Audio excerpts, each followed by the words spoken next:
Okay. I'm the Vortex Detective, Dan Shaw, here with Katherine Kinnie, and we're here to talk about Earth magic and such things. So, a moment ago, you were saying that you were talking about being inspired by Aristotle? Pythagoras. Pythagoras? Thank you. Sorry. Uh, Close. say more. Say more, if you will. Yeah, well, it was in response to the question that you gave to me around like, my spiritual guides and my spiritual guidance. And Yeah, so it was kind of unexpected in that context. How is Pythagoras your spiritual guide? well, I had my spiritual awakening, or what I understand to have been a spiritual awakening, at the end of 2012, between 12, 12, 12, and what we would refer to here as 21, 12, 12, but you guys would call it 12, 21, 12. But it was the 21st of December, 2012. There's also 12s there.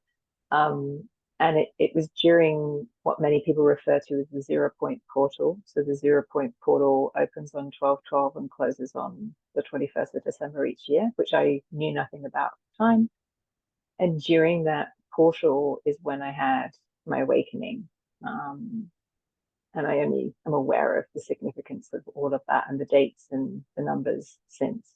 But during that portal, I was given 2 books on numerology, actually by a client, by one of my business coaching clients at the time. She is a mobile masseuse, Hmm. and it's a slightly long story about how that came about, which I, won't go into detail. But I ended up being given these 2 books on numerology, and I Uh-huh. started reading them, and I kind of just was like, just consuming them like an information smoothie. Like I couldn't get enough of them. My ego was kind of battling with the information that was in the books, but my soul knew the information. It felt like it was more of a remembrance. It wasn't like it didn't feel Beautiful. like I was learning anything. And so I kind of like started to dive headfirst into the world of numerology, started looking at my numbers, just started doing some really Hmm. simple rudimentary calculations for friends. And, a lot of it was lining up, a lot of it felt true. My ego was still battling with it. I then had a numerology reading, cried through at least half of it because everything the lady was saying was explaining pretty much my whole life experience to date, which kind of like blew my mind at the time. Now it doesn't. And then I just, have been on this journey with numerology ever since. And, I've become a practitioner and I teach it, but I've also created, received, or co created a new version of Pythagorean numerology that I call, or I've been guided to call, cosmic numerology. And there's stuff that I've read in books that I feel has been more of a remembrance of what many people would refer to as Pythagorean numerology. And then there's information that I have received in meditation, that I have seen through my third eye, that I have received from places and spaces that are outside of my physical 3D human body and reality. And over time, so where are we, 2024 now, so it's been nearly 12 years since I've been journeying with numerology. It took me a while. My ego really struggled with it, but after quite a few years I realized that this additional information, this expansive information, that I was being shown, or I was receiving, or I was being given, or I was accessing, um, has the guidance has been coming from the being that I understand to be Pythagoras. And there was a very big shift after I did the Vipassana. So I did the Vipassana in February 2015, which, for people watching that don't know what it is, it's a 10-day silent meditation retreat. You're not allowed to look at anyone. You're not allowed to talk. You're not allowed to touch or hug anyone. It's really a very powerful meditation retreat. You're in silence, and it's about pulling all your energy in, just being with your sovereign self, your sovereign energy. You meditate for 10 hours a day for 10 days. You live by a gong, you're woken up by a gong, you start and stop meditation with a gong, you eat breakfast, lunch, and dinner with the gong, you go to bed with the gong. And there was kind of life before Vipassana and life after. And I think I cleared so much on my hard drive during Vipassana, my brain, that that was when all of the more cosmic numerological stuff started to come through. And that was where a lot more information about master numbers above 33 started to come through as well, which for me really sets cosmic numerology apart from standard Pythagorean numerology. That's what Pythagoras, I believe, has been, telling me. So, and he even told me, or I believe he guided me, to name it cosmic numerology. Like I didn't come up with that. That wasn't my thought or idea. It was a thing that I just received, and I knew innately that that's what it had to be called. And then after several years, so cosmic numerology with the C was born in like 2016. Like I was practicing it, but my human didn't really know what it was. I then was given a name for it. So I named it and I branded it and I created the logo and everything, which is based on the tetractys, which is a 10 pointed, it was the symbol of Pythagoreanism. It has 10 dots in it. So that was, again, I was guided. That was what the logo had to be. And again, like I had like 10 years experience in like corporate branding and marketing and everything. So I could have, Mm-hmm. my Hmm. human self could have knew exactly how to create a logo, but I wasn't involved. Like my human self was not in control. I was just being of service to the higher guidance. And then after quite a few years, he wanted me to change the spelling of cosmic from a C to a K because he actually brought through the word cosmos. And because he was Greek, he spelt it with a K. And so he really wanted me to revert the spelling of cosmic to the original spelling, the Greek spelling with a K. And my human had a lot of resistance to that because it was going to change the numerology of the words. Yeah, yeah. And that's part, I share that in my teachings, and I talk about that in class a lot. And again, I wouldn't go into too much detail here, but like, it's been this collaboration and co-creation between me and this being that I understand to be Pythagoras. So Brilliant, brilliant. yeah, But you've kind of danced around the word channeling. You don't like to use the word channeling, or how do you feel about that? it's interesting. It's really interesting because I'm really big on sovereignty in this lifetime, and there's a reason for that because I hold a one in my birth blueprint, in my numerology blueprint, and it's my heart's desire and soul's urge. It comes from all the vowels in my name. It's the number one, and the one is about self responsibility and kind of like owning things and taking responsibility for ourselves. So, and I also have I have some views and thoughts and feelings about channels as well because there's our human self and our human personality and our human brain and our human mind and our human ego. And we are literally just a channel. Some of us are really clean, clear channels. Some of us, the ego gets involved. And I haven't ever publicly wanted to say that I am a channel for Pythagoras. I have always wanted to own my own personal experience and my own personal responsibility and who I am and who I've come here to be in this lifetime. And it took me a really long time to even talk about this publicly. Like it was actually Todd Medina through Soulology. He was the first person that interviewed me he was asking me some similar questions. And he's from, I don't know if you know, but he's from the US as well. He was the first person that I spoke to publicly and actually acknowledged that Pythagoras is and has been one of my main guides. And I knew I was really safe with him as well. There was never going to be any judgment from him. But I feel like I'm in service to him. I feel like I'm in service to Pythagorean numerology. And I feel like I am a collaborator and a co-creator with him, if that makes sense. He's like Beautiful. my bud. He's like Beautiful. my buddy. He's he's like been on the journey with me. So yeah, I mean if that makes sense. Sure. Yeah, I'd say Yeah. so. Mm. Mm, yeah. And sometimes it feels a little odd because like I was saying to you before, like three of my main guides are male. And, I know a lot of women who have female guides and, they're with Mary Magdalene, they're with Kuan Yin, or they're with, Mother Mary. And, like, whereas for me, I mean, I know that I'm here very strongly to be of service to men and women. I'm not here to be Hmm. exclusively of service to the women. And I know that there are some women on the planet that is their service. Mm. Um, and I know that in the past, Pythagoras predominantly had a brotherhood. So it was predominantly men that practiced Pythagorean Uh-huh. numerology. Hmm. But it's curious because in this lifetime so far, I would say 80-90% of my students, especially, have been women. So it all feels like it just feels curious. I've just been going with it. My human doesn't always understand it, but yeah, Okay.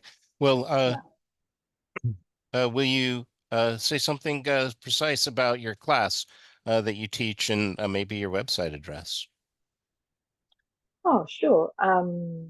I I haven't. I've actually been having a rest from teaching classes and Zoom classes for a while, but um, when I am teaching, I teach via Zoom, like weekly study groups for cosmic numerology, and I also have level 1 and level 2 cosmic numerology for people that want to dive like way more deeply. And level 1 deals with like the foundational aspects of Pythagorean numerology, how to create a blueprint, how to understand numbers 1 to 9, 11, 22, 33. Level 2 is the more cosmic stuff.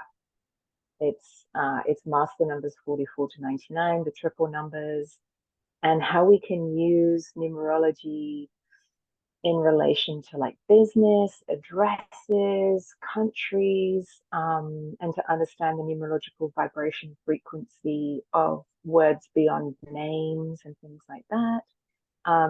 Our my website our my website address is currently it can be found at just trying to remember cosmicnumerology.com with a K Cosmic with this K? with a K. Yeah, Yeah, yeah. got it. And people can Kosmic. see numerology. Yeah. And people can find me on Facebook and Instagram as well under Yeah. Cosmic Numerology with a K. Yeah. As requested and guided by Pythagoras. And I the other change that he wanted me to make to the logo. So initially it was an upward pointing triangle with 10 dots on it. And he wanted me, which you'll probably know this, but from a sacred geometric perspective, that represents the masculine, like the upward pointing triangle. So he wanted me to add a downward pointing triangle over the top of it to represent the feminine with the 10 dots. So it's now like a six-pointed star. And that's the logo for, or the iconography, the symbol for cosmic numerology with a K. So it's got the feminine aspect. And he very clearly guided me in that way. I was like, okay. So yeah. mhm. Beautiful. Wow. Okay. So, uh, gosh, I already want to watch that back and ask you more questions about all that. Um, uh, so you're not teaching classes right now, but perhaps sometime in the future people can sign up for the cosmic numerology classes. Yeah, Um, and anyone can access, like if anyone wants to study level 1, I taught a Zoom course for that a couple of years ago. It's like an 8-hour course. People can pay to access and study that in their own time. And there's a course mhm. PDF course manual that comes with it. I haven't taught level 2 online yet. But level 1, if anyone wants to study that, they can just, or wants more information, they can go to the website, or they can send me a message if they wish. Hmm. So, so the fortune cookie version of numerology that I'm familiar with would be that there are, let's say, many systems for taking alphabetical letters, our alphabet, and equating it with numbers, and then by changing a C, which would presumably be a 3, to a K, which would have a different value. I don't know off the top. What's K? 9, 10? Two, Where are we? two, two. Yeah, two. Oh, okay. Yeah, So we're back around to, what is it, yeah, 11? Because so that makes it a 2. Is that how you're saying yeah, it? Okay. yeah. So then, so that's kind of the fortune cookie version of numerology that I think of when people say Hmm. numerology. They're Hmm. just in terms of like names and words. Yeah, I mean, because numerology could go a lot of different directions other than associating the letters with the numbers. So could you give us a little bit of a synopsis of how cosmic numerology might go in a different direction or be different from other kinds of numerology? What makes it unique? Yeah. So there are three kind of main types of numerology that most people are aware of. Chaldean, which came before Pythagorean, but Chaldean doesn't acknowledge the number nine. So Chaldean goes like up to eight. So Pythagoras came along and was like, hang on a minute, nine's really important. So, you know, Pythagorean numerology acknowledges numbers one to nine. And then there's also Kabbalah numerology. I don't know much about that, but it's another form of numerology. And then there's gematria, which I think is connected to Kabbalah numerology. Again, Greg Braden talks a bit about gematria in some of his stuff. I don't know much about it. The foundation of what I do and everything that cosmic numerology is based upon is Pythagorean numerology. And that has been like very, very clear guidance that I've received from the get go. So I don't distract myself or spend any time really looking much at the others, but I acknowledge them. And whenever, I cover this in level one, and whenever my students ask about it, some people talk about the Enneagram as well. It's not a form of numerology, but it is a metaphysical tool, I think, that uses numbers. Again, I don't know much about it, but sometimes people mention it. So to answer your question about cosmic numerology, it is based upon the foundations of Pythagorean numerology.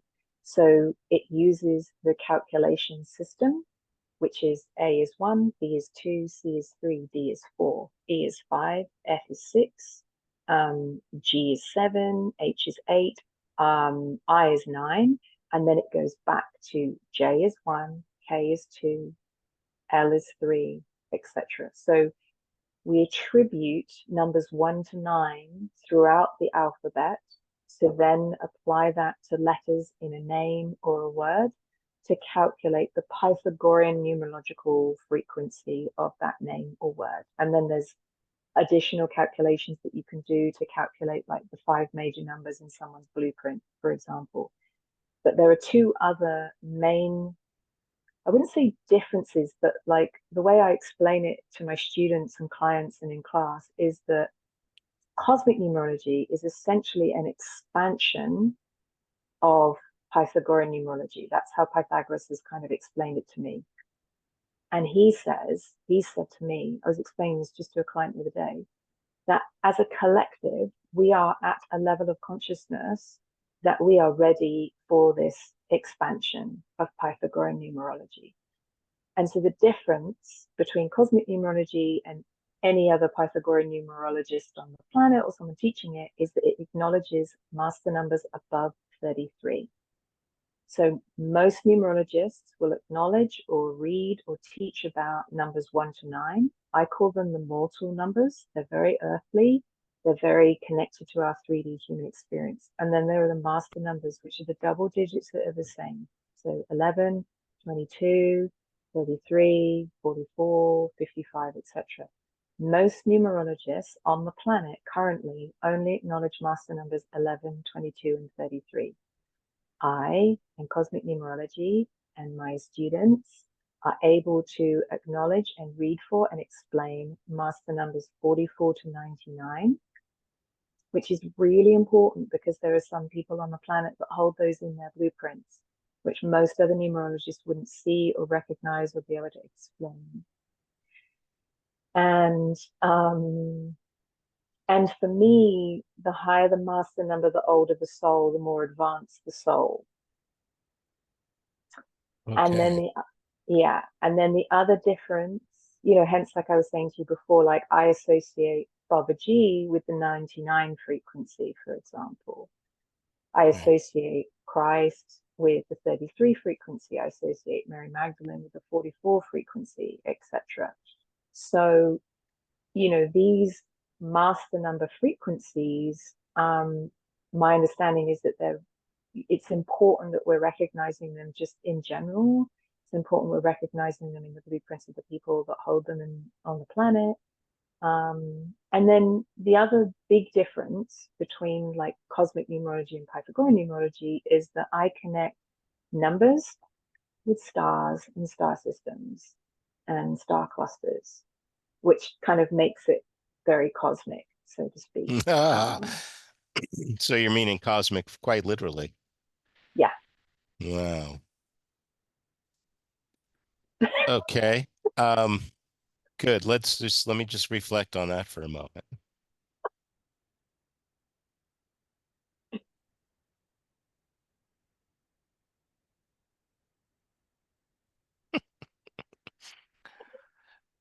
Uh, so tell us about Earth. What's the numerology of Earth? Can you tell us before we go to the stars Um, or sun? what? I don't know if I've ever done the numerology of the word Earth because I'm a very cosmic being, as I think you probably worked out by now. I'm Well, I'm putting you on the spot. It's all right. I mean, But I you should see where calculate it, I was, but yeah. I mean, from a frequency perspective, I know that Earth vibrates at the 432 hertz, and this is something that is also very related to Pythagoras because, again, not a lot of people know this, but he was the first person to say that he could hear the sound and the vibration frequency of the planets, or as it's now referred to, the music of the spheres. And it's now been scientifically measured, like NASA, are able to transmit the sound of certain planets and, have been able to calculate the vibrational frequency in hertz of planets. So I can definitely tell you, yeah, that it's by my understanding that Earth is 432 hertz. hmm, Um, but yeah, I mean, there's so many reasons why I love Pythagoras. It's not just the numbers, but yeah, that's one piece of information I could share with you that I know about Earth connected to numbers. okay. Thanks. Hmm.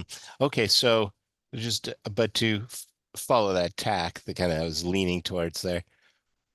Tell us about your connection to Earth magic. What brings you to Earth magic, or how does the numerology tie in there? What's the you're a little bit doing my work for me because we would have eventually in the syllabus we would have got to, and we will get to the course session on numerology. So how do you see that?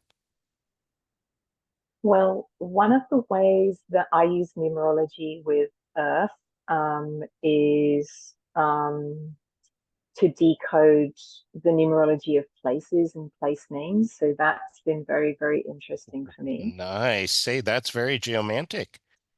Say Yeah, more about that. yeah. So it's one of the things that started coming through really strongly after the Vipassana, actually.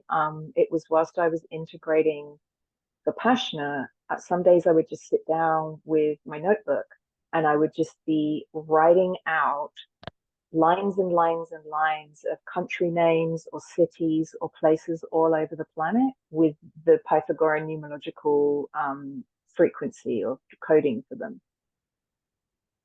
Sometimes I do it when I was in planes as well. Like if I was flying somewhere, sometimes I'd just be sat on my phone and I'd be doing it. Again, it wasn't my human sitting down going, I'm going to do this. It was like I was channeling it or I was downloading it or I was receiving it or whatever. So again, that has now formed part of level one, the level one course. It's like an introduction to how you can use numerology to decode countries, cities, towns, whatever. And then it's more expansive in level two, where I really draw people's attention to certain places on the planet, especially the ones that hold master number frequencies. That's, like Mexico's a 33, Hawaii's a 33, for example. Buenos Aires, I think, is like a 44, something like that. And there are, I'm very interested in master numbers. Like, I hold two master numbers of 5 in my birth blueprint. I'm a master number life path. I'm a master number personality. So again, the master numbers are off Earth.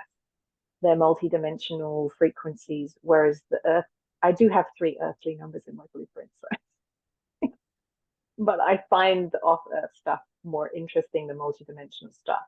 But bringing it back to numbers, so like, interestingly, Germany, using the English language, is an 11, Berlin is an 11. So it's like an 1111, which is very interesting in itself. So I go into a lot of detail about all of this stuff in level one and level two. But then you can also look at the numerology of addresses. So, you can Mm-hmm. look at it all the way down to like an apartment number within a building that has a number.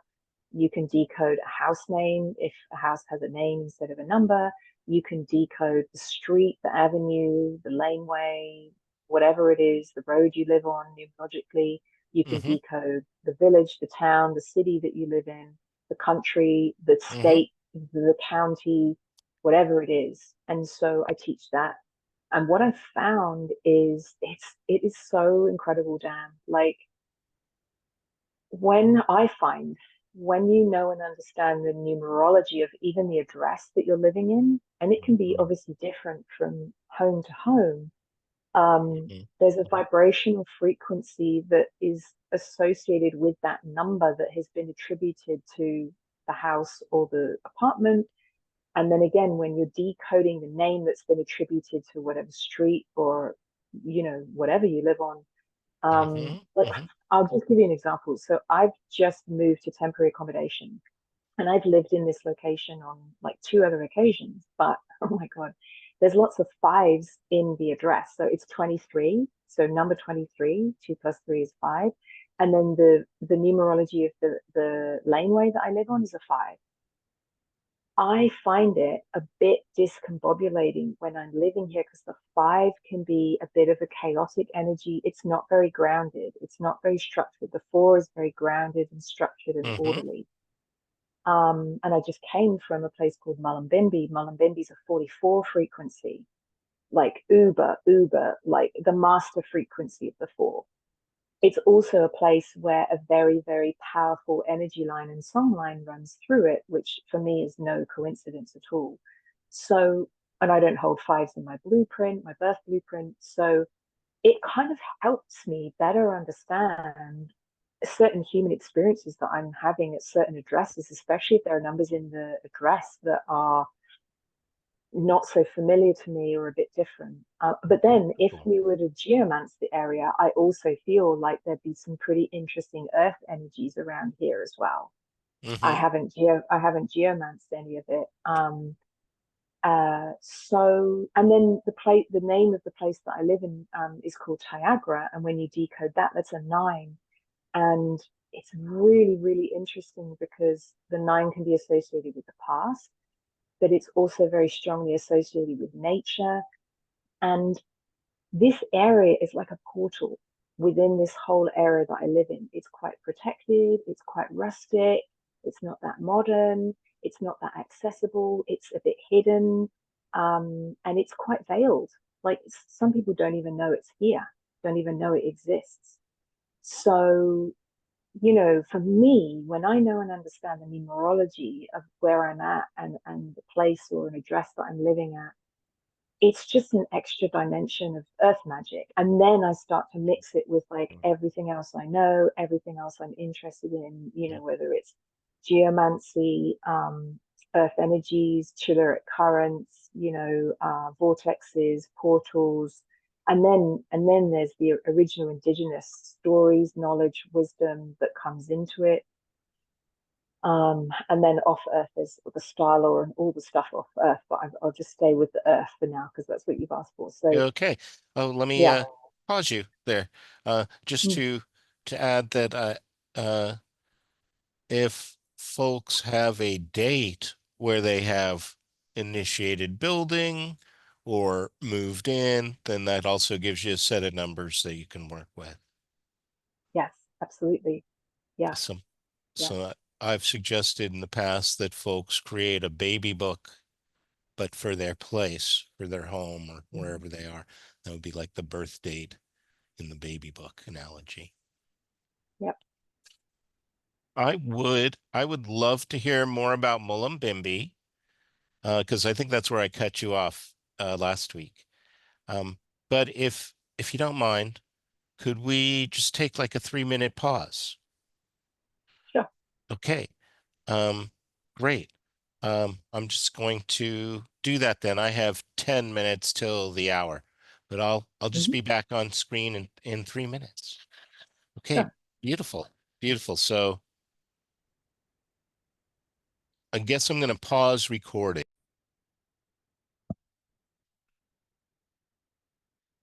All right. Well, tell us about your place. Tell us about Mullumbimby, where you were living, Hmm.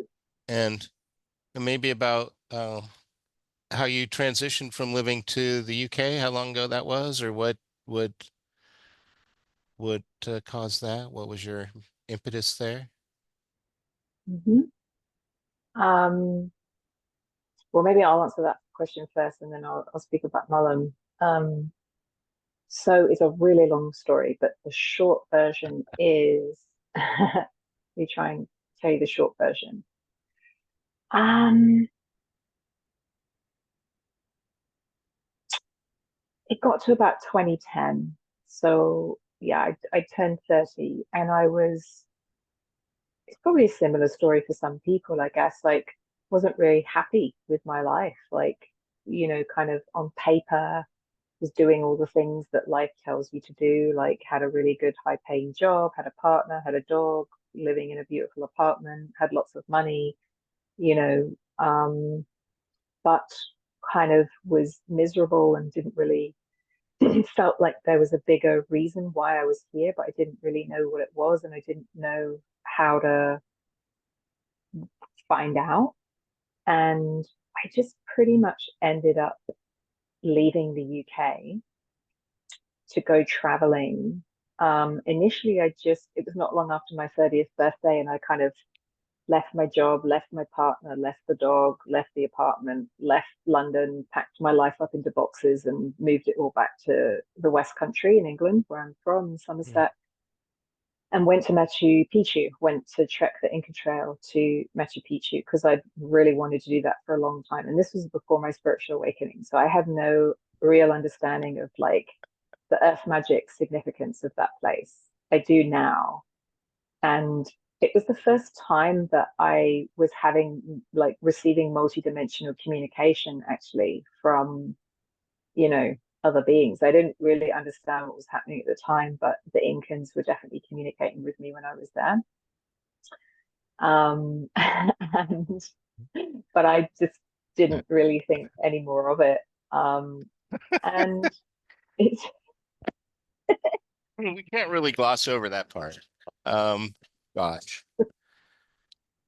I think we have time for this. uh well, being English, I we're not taught South American history at all. And um yeah, I think I took I think it was like a 10-day trip or something. And again, it was December, like it was that time of year as well that I happened to go, um, which I now understand astrologically, astronomically is such a powerful time of year, especially in the run up to like the solstice. And I was reading a book about the Incan history, just because I really wanted to try and understand what the heck, had gone on or was going on. I actually ended up having to stop reading the book because it was just kind of too upsetting for me because, the whole colonial story across the planet is very similar. And it just kind of blew my mind that there was like, I don't know, 100 Spaniards that, arrived on boats with like horses and guns and took out like 80,000 Incans. That blew my mind with, guns and disease. So, but at the same time, I was having just the most incredible experience of like walking this Inca trail with a guide who had Quechuan blood, really, really beautiful guy called Dimas. And it was otherworldly and, like no other experience I'd ever had before because I love trekking and I love hiking. So I was just in my element. I love being up high. I love being able to, I love the mountains and everything. And, you know, as we got to the final day, like we got up at 4 a.m., I remember like it was like an out of body experience. Like I was moving so fast on my feet, it almost felt like I was floating to this place called the Sun Gate. So anyone who's watching who's walked the Inca Trail, there's this very incredible place called the Sun Gate where we got to on the last day, and you get to look down upon Machu Picchu. Like it is just insane. And you can watch the sunrise there, hence it called the Sun Gate. And then you descend. You're still at like, I don't know, 3,000 feet or something crazy. You're still like super high up, but you then descend and you walk down to Machu Picchu that's still, in the middle of all the mountains. And we walked past all these llamas and everything, and we got there and it was all cloudy. And then as we got there, the clouds like just mysteriously parted so that we could see Machu Picchu and we could take photos like it was something out of a movie. And our guide took us down into Machu Picchu and was talking to us about like the history of it and the buildings and the structure. And I never knew that it was pretty much like a university, like it was a teaching place. And this is something that I've learned now about a lot of the sacred sites and sacred structures and temples and even places like Stonehenge, especially through reading an incredible book last year called The Memory Code by a lady called, what's her name? Uh, Something Kelly. It's called The Memory Code, though. How can I not remember her name? Anyway, it, Lynn Kelly, that's her name. That it was a place for teaching, like a lot of, of course there was, it was for communal living, but it was where people went to like study and, receive Hmm. information. Hmm. That kind of blew my mind and felt very exciting because both my parents were teachers and my dad, was a university professor. And, I was like, wow, like this isn't just a bunch of stones that a bunch of like, like people from the past. And, as he was explaining again, like how meticulously all of the stones were placed and the holes that were in the middle of the bricks that were, they would put wooden poles in so that they could move them. Because again, a lot of people's minds are blown by how people hundreds or thousands of years ago could build things like the pyramids or Machu Picchu or, even Stonehenge. And it's like they were they were using knowledge and wisdom that is beyond a lot of people's comprehension, probably not ours, but so. And he was talking, we got to this one place, almost, it was quite high up at Machu Picchu, and it was a place where you could have like 360-degree views of everything. And he said, this is a very, very special sacred place for the indigenous people and, in this area. And he was talking about how advanced um, the architectural knowledge and wisdom was of how they had put the stones together and how they placed them, that it had withstood earthquakes and like erosion and like all sorts of things. Hmm. Absolutely mind blown. Hmm. And as he was telling me this, I started having an otherworldly experience. What I now understand was like a multi-dimensional experience. And I started crying, and there were like tears pouring down my face because I felt sad that the Incans had almost pretty much been completely wiped out. Like there are still some people with Quechua blood, um, but predominantly had been wiped out. But as I was crying, the message that was coming through very strongly that I now understand to have been from the Incan ancestors, the Incan spirits, was they were like, our physical bodies might not be here, but they said we live on in the stone and we live on in the architecture and we live on in spirit. And it was like, at the time, it was emotional for me and I didn't really understand what was happening. But since my spiritual awakening, because that happened in 2010, December 2010, it happened 2 years before my spiritual awakening. But since I've had my awakening and I understand that we can communicate with beings multidimensionally and they don't have to be in a physical body here on earth, I knew that it was a message that was, it was the first message that I'd consciously, I guess, received from beings that were like beyond the veil or not in physical bodies anymore. And I could feel them. I could actually feel their presence there. Like it was incredible. Yeah, and I felt that a lot since from different sacred sites and different special places and different portals and energy vortexes and vortices that I visited on the planet. Beautiful. Hmm. Wow. Wow. Okay. Well, if we weren't right in midstream, that would be a great place to end this. But to bring us forward to what occasioned your move to New Zealand and Mullumbimby and Oh, Australia. how that Australia? oh, sorry. That's okay. Yeah, do. Yes. Yeah.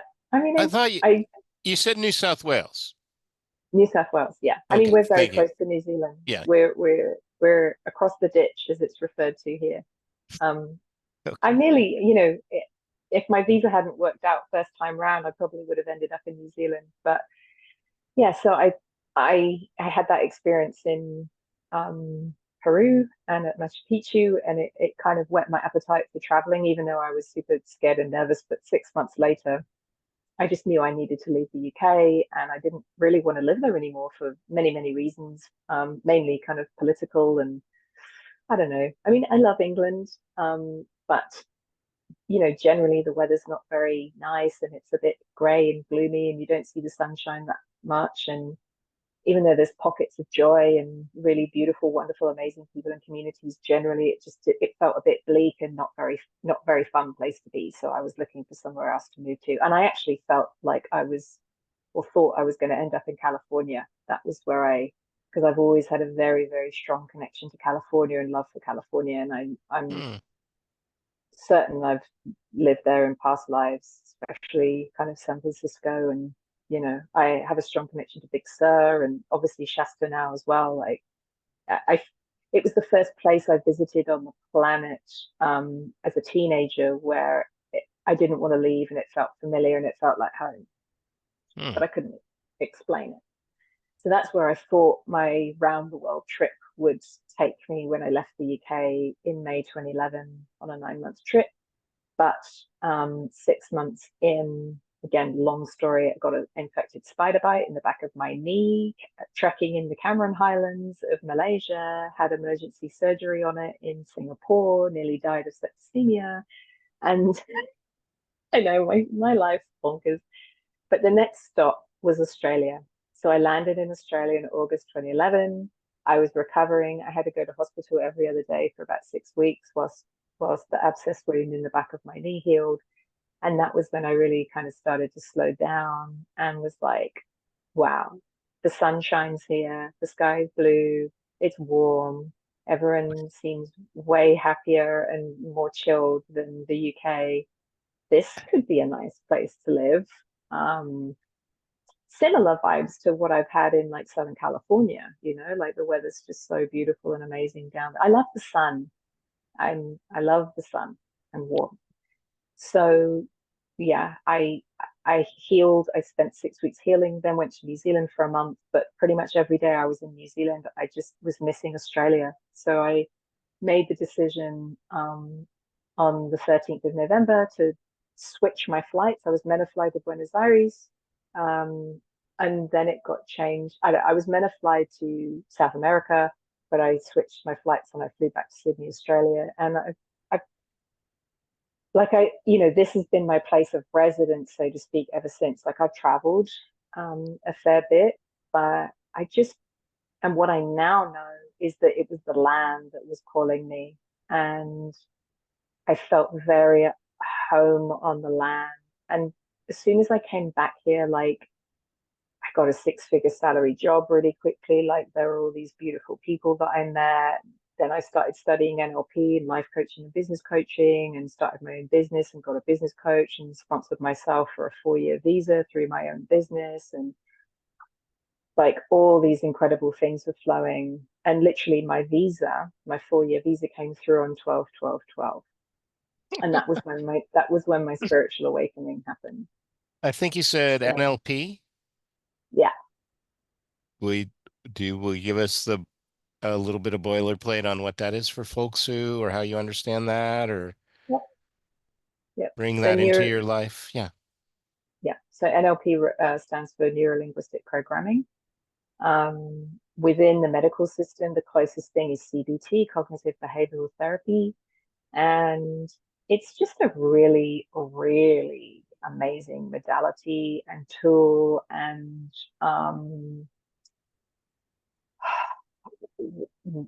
set of tools to help rewire the brain and, rewire belief systems that perhaps we've picked up that aren't ours, either from society or our parents or whoever, that perhaps aren't that empowering or aren't that supportive, to then be able to replace those beliefs with more empowering, more positive, more affirmational beliefs in a nutshell. I study hypnotism as well. And that was when I was really starting to crank meditation and just becoming more mindful, but becoming way more aware of my thoughts and just kind of moving in the direction of becoming a master of my mind and a master of my thoughts rather than my thoughts controlling me, so to speak.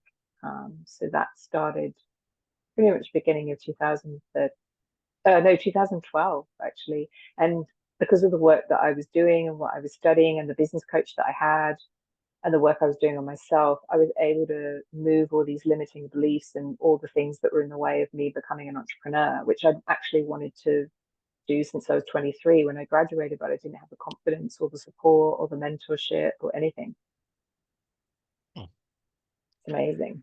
Wow. Okay. Well, this is kind of bringing us towards our agreed upon time. So tell us, how do you experience Mullumbimby? What's that? What will we see and feel if we were there? Okay. So in my humble opinion, Mullumbimby is a very, very, very, very, very, very, very special place. Um, yes, numerologically, it's a 44. And again, I could sit here for hours and just talk to you about what the 44 means, which I won't. In fact, I taught a whole class last year just on the 44 frequency. And that was limiting it as well. I spoke for 2 hours and I could have kept going, but I just didn't want to like overwhelm people. But when I was living in Sydney, there were two people that I was working with, and they both said to me separately, when you're ready to get married and have kids, you'll move to Mullumbimby. And I was like, what? Like, what even is that? It didn't even sound like a real place. And sure enough, I got invited up here to come visit. And it's in the Byron Shire and it's close to a place called Byron Bay. Most people have heard of Byron Bay in Australia, or, Mhm. it's like a surfing, like super chilled out, beautiful coastal um, like town and community. Mullumbimby's inland, a little bit from it. It's where a lot of the people that used to live in Byron moved to when Byron got a bit too commercialized or a bit too touristy. Sure, sure. But it's a very, very, like, human wise, very conscious community. Like, we've got a green mayor, we've got like 5 out of the 9 councillors are women, 4 of those are green. It's a very, very kind of conscious, some would say tree huggy, but not in a kind of uber hippie sense. Like, there's a lot of incredible activists in this area that care really deeply about the Nice. planet and Nice. protecting it, which is one of the many reasons I live here. And I think this it's one of the reasons why people move here. It's also an incredibly beautiful area, but Mullum in particular, and this is what I was starting to talk about, obviously in the class, is from an earth magic perspective, is it is equidistant, so it was halfway between two very significant nodes on a significant ley line or energy line. Some might refer to it as a song line. So there's a spot called Cape Byron, which is the tip of the coastal point at Byron Bay, and it is known to be the most easterly point of the whole of the east coast of Australia. So it's the place where the sun touches first. The Mm-hmm. indigenous call this area the land of the first light. Yes. And then there's Mount Wollumbin, which I was also talking about in class, which is more inland. Like from Byron, it's probably about an hour's drive, like north, it's like northwest of Byron.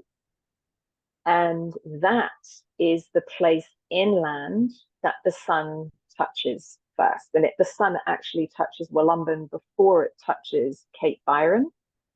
Gotcha. But Cape Byron is the place on the east coast on the sun touches first. But these are Mm-hmm. two really significant places in Mm-hmm. relation to the sun and solar energy. Mm-hmm. And so when you draw a line between those two locations, what I understand to be a ley line, um, halfway between is Mullumbimby. Beautiful. So for me, it's on a very powerful energy line that connects these two locations in this area.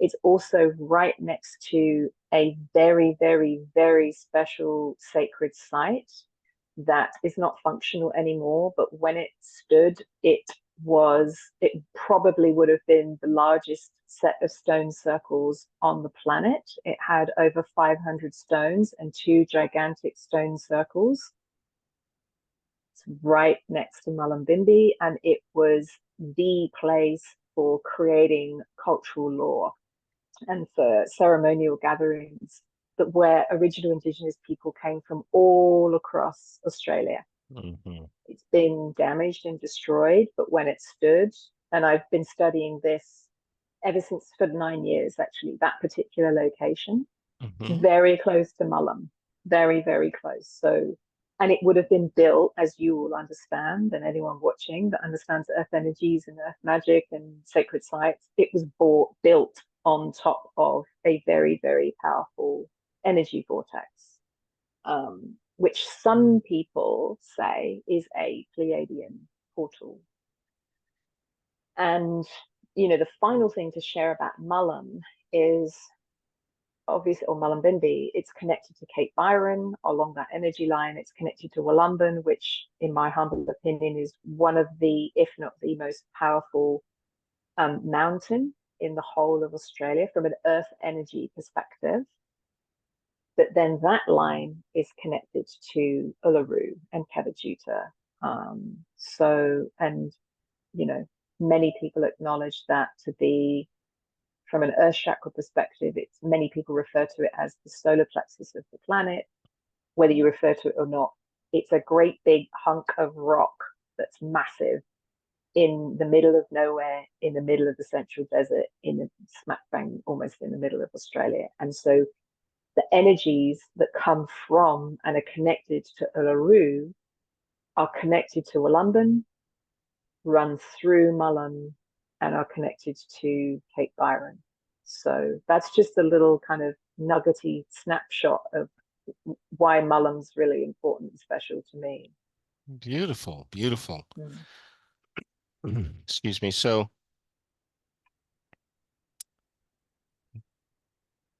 I think I'd like to pose two more questions to you before we go. Mm-hmm. And I'll give them both to you.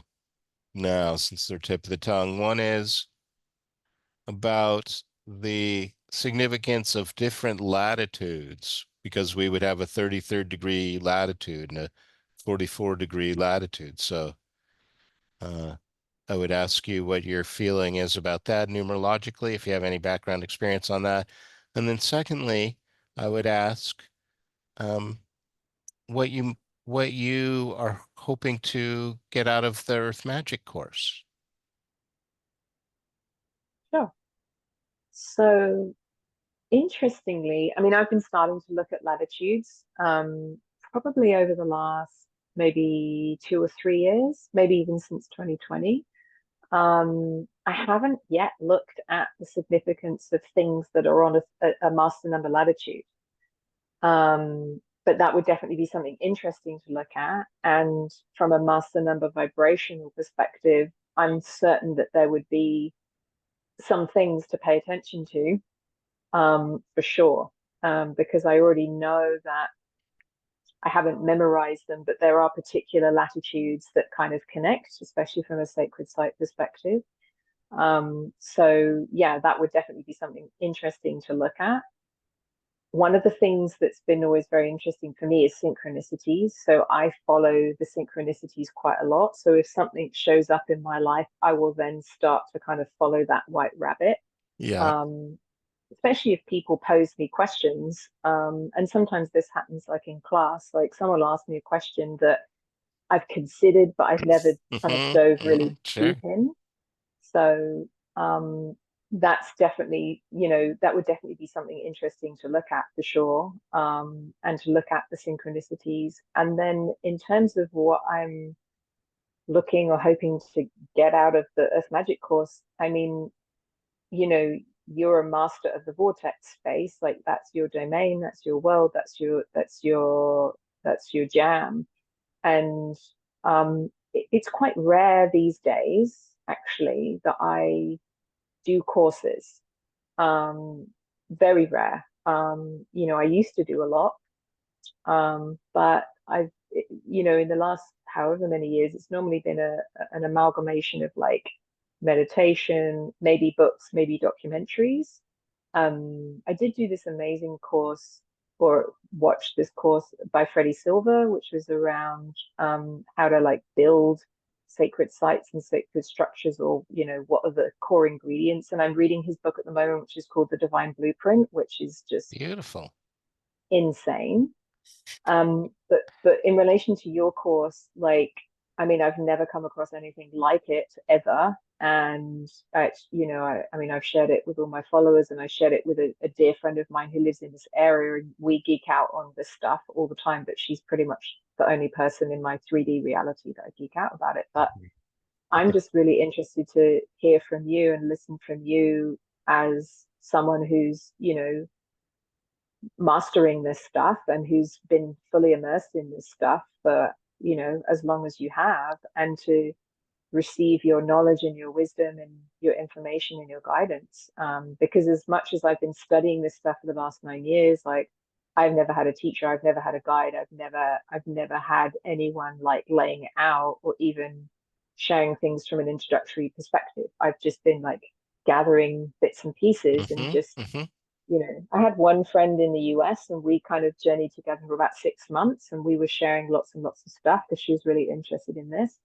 Um, but yeah, I mean, I'm just I'm just happy to kind of show up, receive, be immersed in it, hear and receive everything that you want to share, but also, get to hang out in this little bubble of other people that love this stuff. And I mean, I think at least two or three of us said it at the end of the last class. Like, Yes. we were just so grateful for you to have created the course for us, a space for us to kind of come together.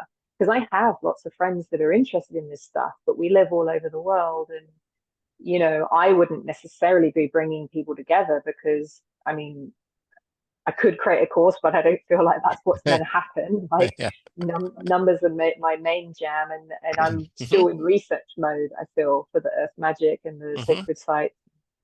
I mean, ultimately for me, my intention is to build something called the House of Love in the Byron Shire, which is using ancient knowledge and wisdom, sacred geometry, sacred mathematics, geomancy, alignment with the telluric energies under the earth, with the stars, and using sacred geometric architecture in the same way that our ancestors would have built and created stone circles and, sacred temples and sites. So that, and my intention is to have 13 of them across the planet, and for them to all be consciously built and aligned in the same way that Machu Picchu was, or that, like any of the, maybe not on that scale, but so that ceremonially we can be aligning our thoughts and our wishes and our prayers and our intentions to amplify the co-creation of heaven on earth. Like that's, so everything and anything that I can receive from the course that can further enlighten me, and help me to remember this knowledge and wisdom that's been forgotten by so many, to help make the House of Love a reality, especially here first and foremost, and then elsewhere, is like, a bonus. So that's the ultimate reason why I'm studying all this stuff, so that I can build something and bring people together to build something. Beautiful. Well, I'm just Yeah, honored if I can support your dreams and visions there. And 13, I would call them light centers around the yeah, world. yeah, definitely, definitely. That is a beautiful vision. Mm. And I think that's a perfectly suitable place for us to kind of wrap up for the evening. We'll hold that vision of light centers all across the planet. And I like to think of it as a kind of new age underground railroad that we could all travel around and share our teachers and our wisdom and our sangha, our learning community. That's the vision. That's the exact Beautiful, vision. beautiful. Well, thanks so much for joining us. I really, I want to encourage you to slow me down during class, if need be, to chime in with all your experience, knowledge, and wisdom. Sure. Thanks, Dan. Kind of you. Okay. Well, we will look forward to seeing you next week. Yeah. I I look appreciate you forward to it very as well. much. Okay, many blessings. We'll end it You, there. you too, Dan. Thanks very Okay. much. Bye Blessings. bye bye.